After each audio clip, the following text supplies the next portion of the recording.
નમસ્કાર દર્શક મિત્રો, તના સમાચારમાં આપનું સ્વાગત છે। સુરતથી સમાચાર આવી રહ્યા છે કે સુરત મહાનગરપાલિકા દ્વારા સંચાલિત કુલ 17 જેટલા સ્વિમિંગ પુલના થોડા સમય પહેલા ડાઇવિંગ પુલની ફી વધારવામાં આવી હતી, જેના મામલે મહાનગરપાલિકામાં રજૂઆત થતા ફી ઘટાડવાનો ઠરાવ પસાર થયો હતો, પરંતુ હજુ સુધી આ ઠરાવ લાગુ ન થતા સ્વિમિંગ પુલના સભ્યોમાં આક્રોશ જોવા મળી રહ્યો છે।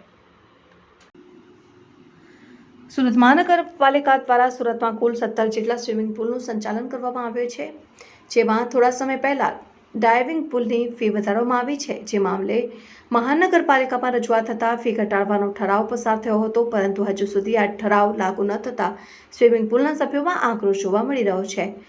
સુરત મહાનગરપાલિકા સંચાલિત ડ્રાઇવિંગ પુલની ફી વધારવામાં આવી છે, જેનો વિરોધ સ્વિમિંગ કરતા મેમ્બરો દ્વારા અનેક વખત કરાયો છે। આ મામલે સુરત મહાનગરપાલિકામાં સ્વિમિંગ પુલના સભ્યોએ રજૂઆત કરી હતી અને અરજીઓ કર્યા બાદ મહાનગરપાલિકાની ઉચ્ચ હોદ્દેદારોની મિટિંગમાં ફી વધારાનો નિર્ણય પાછો ખેંચવાનો ઠરાવ પસાર કરવામાં આવ્યો હતો। આ ઠરાવ પસાર થયાને 4 મહિના ઉપર વીતી ગયા હોવા છતાં હજુ પણ સભ્યો પાસેથી 4500 રૂપિયાની ફી લેવામાં આવે છે। ડ્રાઇવિંગ પુલના સભ્ય અતુલ મહેતાએ જણાવ્યું હતું કે આ મામલે ઠરાવ પસાર થઈ ગયો છે, છતાં પણ હોદ્દેદારો તરફથી ફી વધારો પાછો ખેંચાયો નથી। હાલમાં ચૂંટણી હોવાને લઈને આચારસંહિતાનો નિર્ણયો બનાવવામાં આવી રહ્યો છે। આ મામલે ફક્ત મહાનગરપાલિકાના કમિશનરે ઠરાવ પર સહી કરવાની અને આ લેટર ડાઇવિંગ પુલ સુધી પહોંચાડવાનો છે, પરંતુ હજુ સુધી આ કામ થયું નથી, જેથી ફી વધારને લઈ ઘણા બધા સ્વિમિંગ પુલના સભ્યો ઘટી ગયા છે। સુરતમાં કોઈ 17 સ્વિમિંગ પુલ ચાલુ છે, જેમાં ફી વધારા બાદ સભ્યો ઘટી રહ્યા છે, ત્યારે તાત્કાલિક ધોરણે આ ફી વધારવાનો ઠરાવ પાછો ખેંચાયો છે, તે લાગુ કરવામાં આવે તેવી માંગ સ્વિમિંગ પુલના સભ્યોની છે। મારું નામ રાજેશ ગોડીવાલા છે। અમે છેલ્લા 25 વર્ષથી પછારીના સ્વિમિંગ પુલમાં સ્વિમિંગ કરીએ છીએ।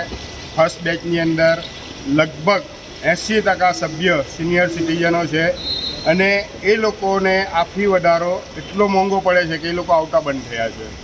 પહેલાં 165 170 સભ્ય આવતા હતા, અત્યારે માંડ સ્વિમિંગ પુલની અંદર 70 થી 80 માણસ આવે છે। એ તમારા રજિસ્ટર પ્રૂફ કરે છે।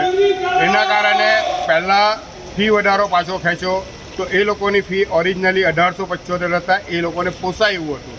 આજે 3375 રૂપિયા થાય છે, તે નહીં ચાલે એમને, કારણ કે દરેક માણસ પેન્શન ઉપર જીવતો હોય, એને કોઈ પેન્શનની આવક વધારાની થઈ નથી એમાં, એના કારણે એ આવતો બંધ થઈ ગયો છે। અત્યારે સભ્ય ખાલી યંગસ્ટર આવે છે, અને એના માટે ફી વધારો પહેલી તકે પાછો ખેંચ્યો। જે જૂની ફી છે તે એગ્રી છે બધા, તો સભ્ય આવી શકે। કયો સ્વિમિંગ પુલ છે? ડાઇવિંગ પુલ। આ ડાઇવિંગ પુલ છે વીર સાવરકર સ્વિમિંગ પુલ પછારી છે, એ છેલ્લા 20 વર્ષથી એક્ટિવ છે, અને સુરતનો સૌથી વ્યસ્ત સ્વિમિંગ પુલ આ જ છે વીર સાવરકર, અને એની સારામાં સારી આવક વીર સાવરકર આપે છે। કેટલા ટાઈમથી આ વધારો હતો?